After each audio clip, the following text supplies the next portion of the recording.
আজকে থেকে বাইরে হয়ে গেছি ভাই, এর জন্য এদের সাথে আর কথা হয় না। প্লেট কারোর সাথে আর খেলবো না।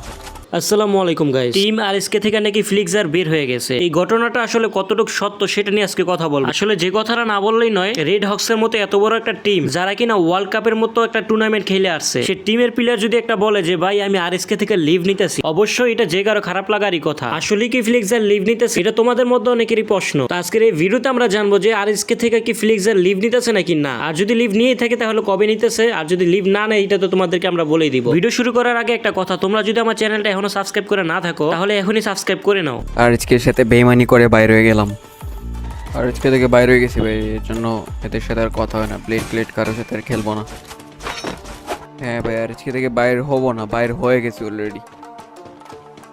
ওদের সাথে ঝগড়া টগড়া হয়েছে তো, বুঝতেছিনি তো। ঝগড়া যেহেতু হয়েছে, তখন কি আর করার, কিছু ছেড়ে দিচ্ছি, গেম টেম ছেড়ে দিব।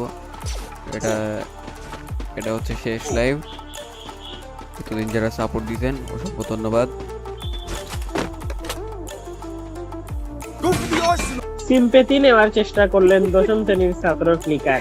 এ কি হলো ব্লেডের সাথে, দেখুন ভিডিও সহ।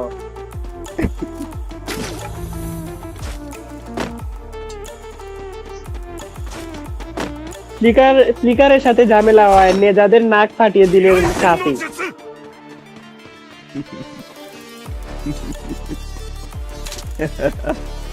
আসলে লাইভ স্ট্রিম দেখার পরে তোমাদের কনফিউশনে পড়ে যেতে হইব যে সে কি আসলে সত্যি কথা বলতেছে নাকি মজা করতেছে। কখনো কখনো মনে হচ্ছে যে সে সত্যি কথা বলতেছে, আবার কখনো মনে হচ্ছে সে মজা করতেছে। তবে এই লাইভ স্ট্রিম শেষ হওয়ার পরে অনেক পাবলিক আছে যারা কিনা বিভিন্ন প্ল্যাটফর্মে মেসেজ দেওয়া শুরু করছে, এবং অনেক ইউটিউবার এটা নিয়ে ভিডিও করা শুরু করছে। দেন পরে ফ্লিক্সার এটা নিয়ে একটা কমিউনিটি পোস্ট দেয়, এবং সে কমিউনিটি পোস্টে সে বলে আসলে লাইভ স্ট্রিম থাকা অবস্থা অনেকে তাকে এই কথাটা জিজ্ঞাসা করতেছে, তো সে মজার ছলে রীতিমতো সে মজা করে সে কথাটা বলছিল যে আসলে আমি আরএসকে টিম থেকে লিভ নিতেছি। এর থেকে এটাই বোঝা যায় যে ফ্লিক্সার আরএসকে টিম থেকে সে লিভ নিতেছে না। কেননা এইসব কথা যখন তারা বলে লাইভ স্ট্রিমের মধ্যে, তখন মানুষ তো কনফিউশনে পড়ে যায়, তাই না? তো যাই হোক, আজকের এই ভিডিওটা এই পর্যন্ত। ভিডিওটা ভালো লাগলে অবশ্যই লাইক কমেন্ট সেটা করে দিবেন, অবশ্যই সাবস্ক্রাইবটা করে দিবেন। তো টাটা টেক কেয়ার, আল্লাহ হাফিজ, বাই বাই গাইস।